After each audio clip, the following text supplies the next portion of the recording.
Welcome in to the Energy Tech Podcast presented by OpSite Energy. Today, joining Mike in the studio, we have a very special guest, Daniel Nieto. Guys, welcome into the show. Hey, Jeff. It's great to be here. I am your co-host of the Energy Tech Podcast, Mike Flores, here in Canonsburg, Pennsylvania, in the heart of the OpSite Energy Control Room, joined by our esteemed, respected guest, and now a fellow team member of OpSite Energy, Mr. Daniel Nieto. Daniel, thanks for joining us, man. Yeah, Mike, Jeff, it's, I'm happy to be here. Glad to be joining the team. Excited about, this opportunity to continue with you guys. And Yes, we're excited to have you, Daniel. Tell us your role is going to be with OpSite because we're genuinely excited about it. I want you to tell folks, especially our community, what your role is here at OpSite, what you're going to be doing, and then kind of where you came from and why that experience is important. Yeah, absolutely. So here at OpSite, I'll be, I'm Vice President of Regulatory Compliance. I'm going to be helping oversee the control room with any audits from a PHmsa level or a state agency. So I'm going to be helping out with that and those areas. Obviously, the background that I've had is covering those type of audits with a third-party control room, and being in so many different scenarios as far as whether it was a modified audit or just a full-blown PHmsa audit. Yeah. So just to give it some color a little bit, so Daniel, you're the VP here, and your focus, of course, is regulatory compliance. And it is a big deal for us because it's not just the OpSite control room that you're going to be working with, but it is an extension of the service for OpSite Energy to represent customers since, you've represented a lot of customers in that space, right? I can't think of anyone that's probably been in as many audits as you've been in. Yeah, over the 14 years, I've been in about 14 or 15 different audits. Yeah. From a state agency to PHmsa. So it's definitely, experience in that sense and preparation for that. Yes. Working with the operations and then also, during the inspection and ensuring that, everything goes well there. Yeah. Well, I want to put something out there because this is a big deal to me personally, and I'm going to explain why. So I've known Daniel personally for, I'd say, at least almost 2 decades, if not. It's been a long time. Oh, yeah. And Daniel was my manager when we worked together in the wastewater industry. And I know Daniel's going to talk more about his experience. And so back then it was a wastewater utility. And that's where I met Daniel. He managed the control room there. And after that, we both went on to work with another regional player, the largest water utility there in San Antonio, Texas, together. And then at some point, Daniel left, and he joined this third-party company and moved on into the midstream side of the business, pipeline midstream. And one day, Daniel called me and said, "Hey, Mike, I want you to join our team. I have a role that you can fit in the control room. Would you like to join us?" And I think the thing that came out of that, it wasn't just a job. It was a completely different foray into energy, oil, and gas. And the thing that you told me was that, Mike, I can almost feel it that if you join us, it's going to change your life. And it did. And here we are. I feel like I'm returning a little paying it forward, if you will, to you in a way that now you've taken this experience and we work together, lots of good synergy, and you're here at the OpSite, part of the OpSite team. So it's good to have you. Yeah, absolutely. It definitely was life-changing for many people, myself as well. And to be in that space and to learn and then, to see our relationship grow and then you had the opportunity to, take off and to reconnect. I mean, we talked about it, several times over the years and to actually be here now in that space and to see where we're at. Yeah. About 15 years later. At least. Yeah. And that's a big deal. And to me, that means it's awesome. And I want to now that I've said that, I want to set the view, if you will, for your experience, because okay, great, you've been through 15 plus audits, we'll say, but that's a big deal. And in my mind, here's why: you transitioned out of water wastewater, you're in the energy space, and you're not just you're not consulting. You're sitting in the audit. You are the person representing the customer as part of the third-party control room service. But ahead of that, you're also prepping your client for the audit. And having been through that many, some don't even, they might see one audit and then maybe 2-3 years later, they may see another one. Yeah. And sometimes never. So that is, you kind of bring a lot of experience to the table for OpSite and for our customers, our clients directly. The best analogy that I like to give, is I grew up, around a lot of baseball. And, in games, sometimes, I would say, I would put you on the pitcher's mound and say that in all of your audits, you don't have one single violation. They're pretty much what I call a successful audit, because you learned something, but at the same time, you didn't come out with a penalty or violation in any one of your customer audits to date. To me, if you're pitching on that mound, that is a no-hitter game. You might walk some folks, but that is a no-hitter in terms of baseball, and that is a big deal to our customers. Yeah, absolutely. And, there's a lot of preparation that goes into it. And obviously, when I first got into the business, it was definitely, to wrap my head around it. I've worked with some great consultants at the very beginning that helped me get into the mindset of preparing for these audits. Right. And then, going into them, knowing exactly what they're going to ask for, what they're looking for, and being able to provide that, and making sure that, the client looks good, we look good as well. And, overall, you take something away from it every time. Yeah. Now, it could be wordplay, it could be, just better records, and, you're always going to learn something. You may not walk away with the, a violation, but, which is great, right? So, but ultimately, operations in general, everyone gets a better understanding, when they're reading the rules and the clarification from that, right. and working with the inspectors. And, obviously, I had several inspectors throughout the years, and then, working with them and gain that information and gain, some clarification on some of these, these codes and things like that. It's been great. Yeah, and so I want to add one more thing, because so not only are you on the pitcher's mound, and I'll drop the baseball analogy, you were doing this since the inception of the rule. I know Jeff's in the background producing the show. He's with us on the board. But when was that rule introduced? We're saying, 2014? Right around there?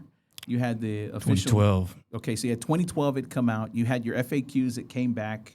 And then I think the first audit in Texas was at New Star down the street. And I remember getting called... Well, the rule was 2012. I think the first audit was 2014, okay. Around there. But I remember getting invited to go witness that audit because we were setting up the control room at, EOG, et cetera. And no one really knew what to expect. So I don't know if that was the first one in the United States, probably not. But the first one that the Railroad Commission was involved with was in San Antonio, I think 2014 with New Star.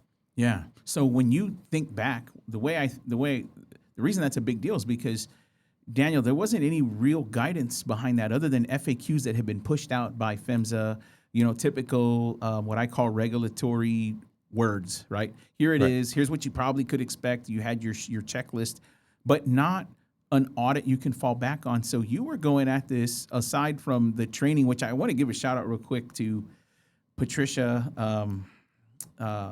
Thompson. Patricia Thompson.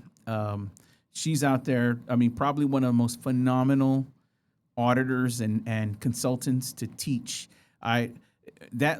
Patricia, you were kind of, to me, have always represented the epitome of, aside from Daniel's experience, just the epitome of an audit, like the way she represents. Just, I don't know. Yeah, absolutely.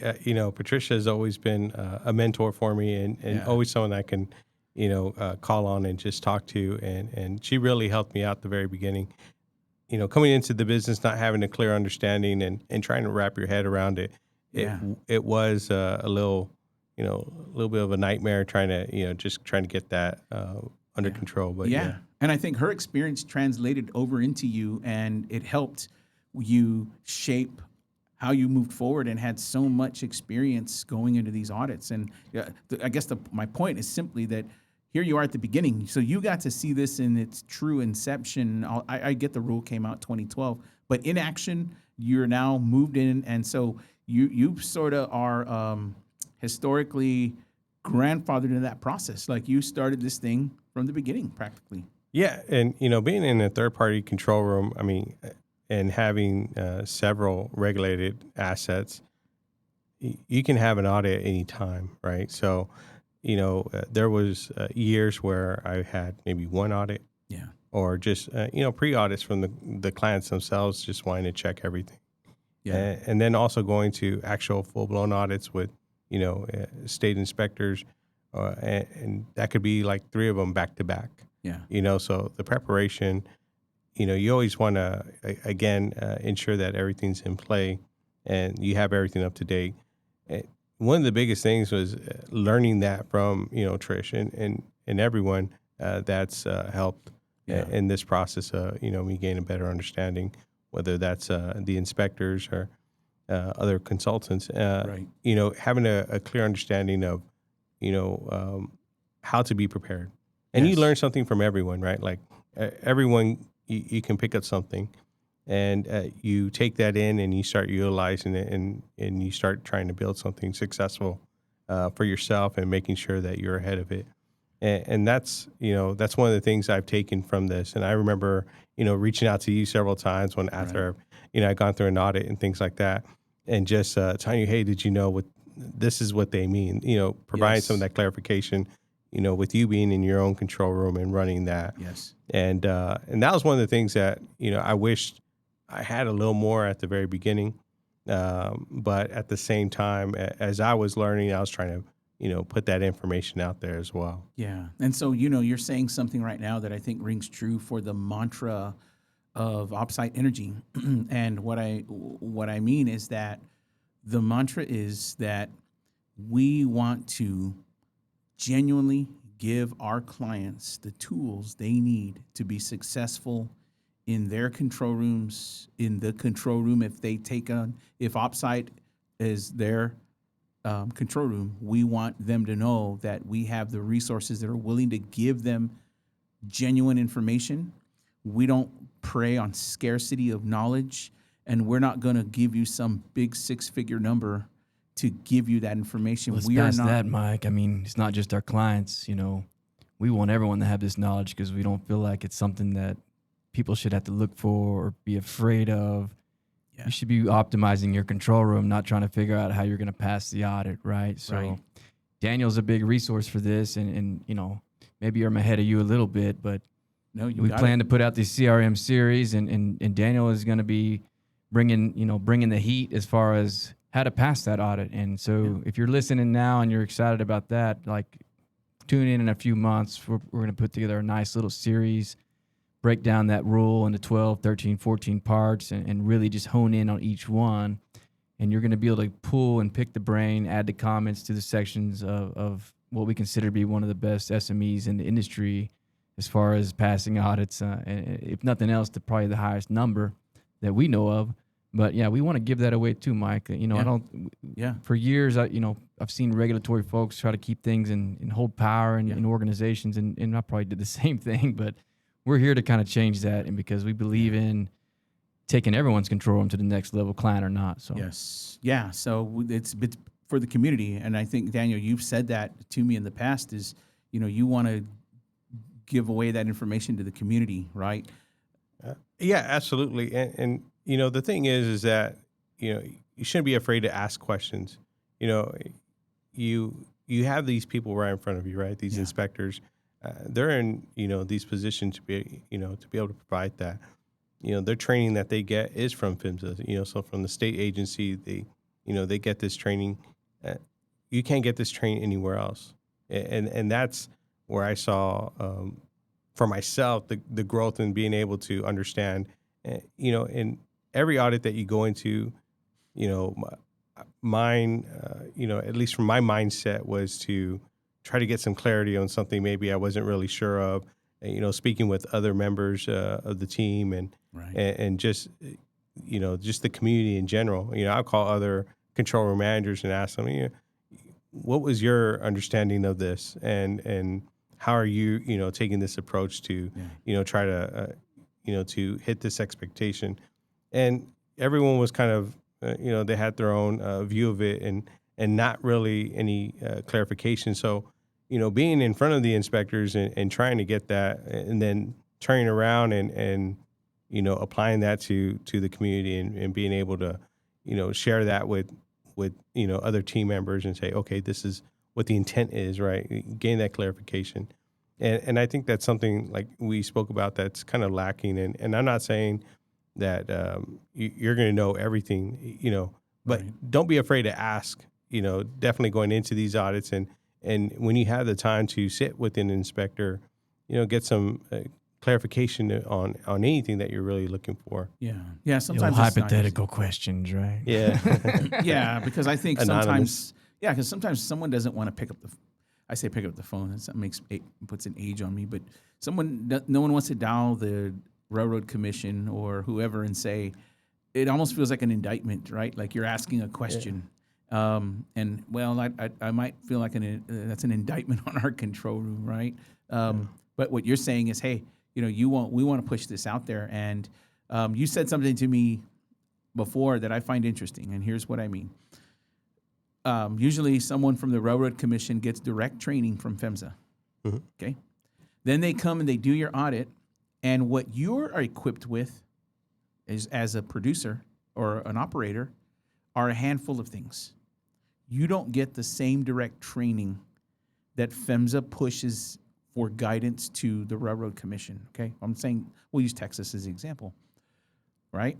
Yeah. So there's a conduit of training that happens, but then if I'm the producer, what I get is a letter that maybe says, guess what? We're going to pick on these 3 or 5 things this year on an audit, right? It's kind of like someone shouting from the room, hey, guys, don't forget this week's chores are, and then they name them. Then you get some FAQs, updated FAQs. Maybe you get more clarification on a rule, but what you were left with is still information. It's scarce.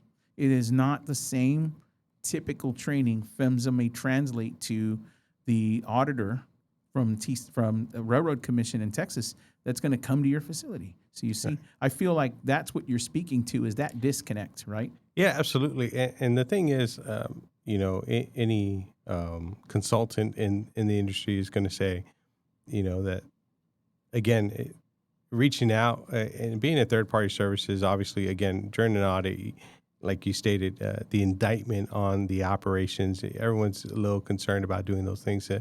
Yeah, and we get it, right? But at the same time, I mean, it's your opportunity to really, you know, reach out and interact with someone directly and get that clarification. Yes. And a lot of these audits, you know, that I've been in as well, I mean, there was a lot of, you know, inspectors being trained or training hours, right? So it was always interesting to see a group of 6 or 7, because, you know, that's how many I've sat with at one time, right. and gain their, you know, insight of, you know, what exactly they felt the role was, you know, trying to say, and get that clarification. So it brought up tons of conversation, right? And you're sitting there, and as a third-party services, you know, and the operator sitting there, you're having the conversation that you wish that you can always kind of have, and it's just very, you know, at times, you know, a little, you know, you would say kind of fluid, right? You're moving through it, and but overall, I think in general that you can really sit there and get those answers. And even the consultants, when they're calling these, you know, these auditors or inspectors to try to get some clarification, it's the exact same thing, right? You know, again, it's, you're not really hearing it directly from the person, and it's best when they're in the room and you're able to actually interact with them. Yeah, so I think how that translates, Jeff mentioned this, but to stay on that translation of information is creating a couple of things. Number one is a path for training coming from the OpSite team to you, to listeners, and clients and community. So even if you're not in the OpSite control room, we're saying to push that out to the community in terms of training. That's number one. Number two is a mode of technology that will allow us to do the same thing and provide that to you. The best analogy I gave, or we talked about this at one point, is, in the 80s, my mom used to do people's tax returns. And you were either relegated to someone that was really good at it, the consultant, and she had a line of people, or you were relegated to a prey on scarcity, which is H&R Block or Jackson Hewitt, whoever, right? In fact, I think H&R Block owned the market. And so you had to go to them. This was pre-TurboTax. Intuit pushes out a software that's updated every year, and you can practically do your tax return for $55. Now, I'm not saying you're going to do an audit for $55. That's not what I'm comparing. What I'm comparing is what? The reduction in scarcity, the availability of information, and the leveraging of technology. That's what I'm saying. And you can also have that fee for the audit, the security. So you're getting that, through you, translated through training. And I think that is the point. When I think of what you're doing and what we're going to be doing in the next several months, that's what I mean. And speaking to that, like it's good for, the controller on the console, right, to have a clear understanding of, you can talk to them, you go over some training, but for them to be able to sit in on audits and be able to see what exactly they're producing as far as a legal record and how that affects the operations. Yeah. And not even, just stepping back and looking at the operations folks and having them have a clear understanding of, field operations and their participation, from whether it's team training or just, any of the records that are needed for a control room audit or any type of audit, to be involved in this, it really does provide them a better understanding of why we're doing what we're doing. Yeah. And so, I'm speaking to that, training part, the technology part. But I think also is one of the things that we're going to be a big part of is a community. So I think that pushing that out there, making it available, it should, Jeff mentioned this earlier, it should just be something that can be easily understood, and producers, operators can get to the bottom of sections in a typical gap analysis and say, okay, this could be what I'm missing, right? Yeah.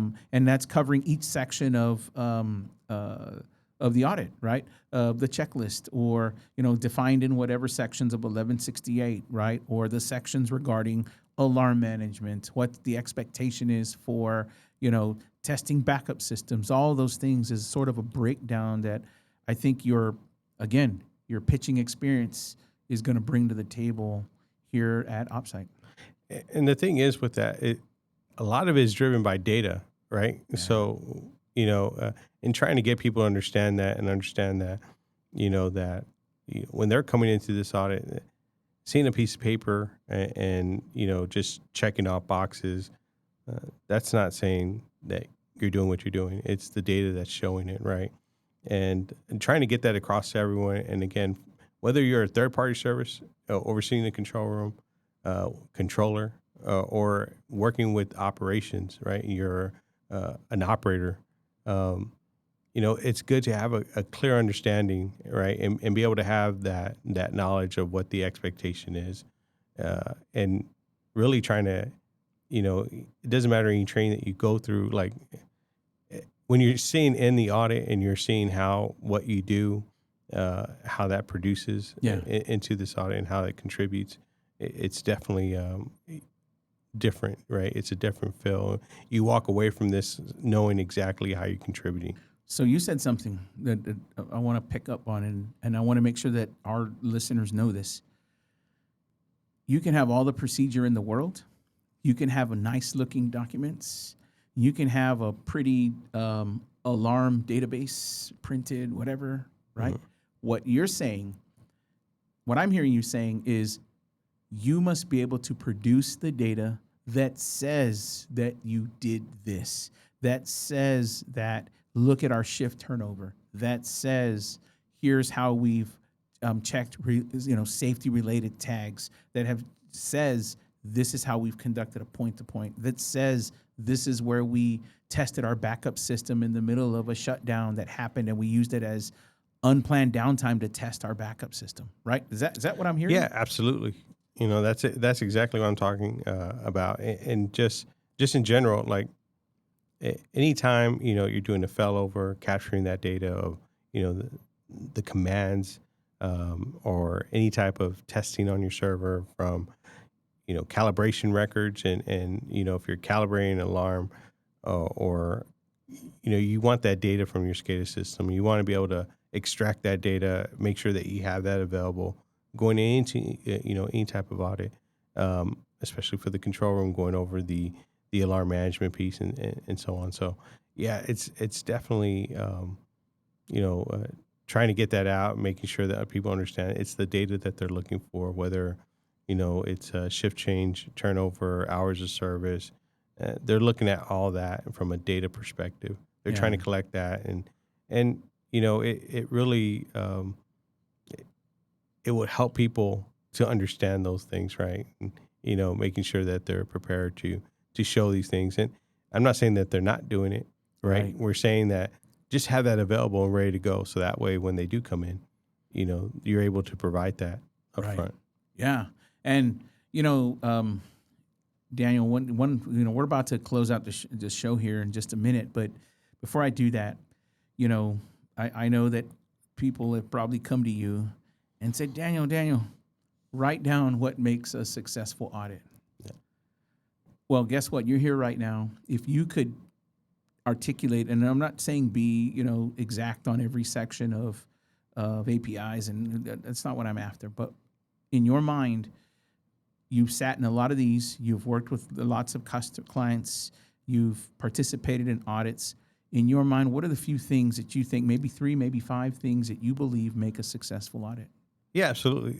The first thing is being prepared to go into these things, right? And one way you're prepared is understanding the material that they're looking for, right? And not only being able to, put that together, but identifying people within your organization, whether that's third party or you're an operator, being able to identify those people that are going to help provide that, right? So being prepared for that and being able to, get with your group to have that information.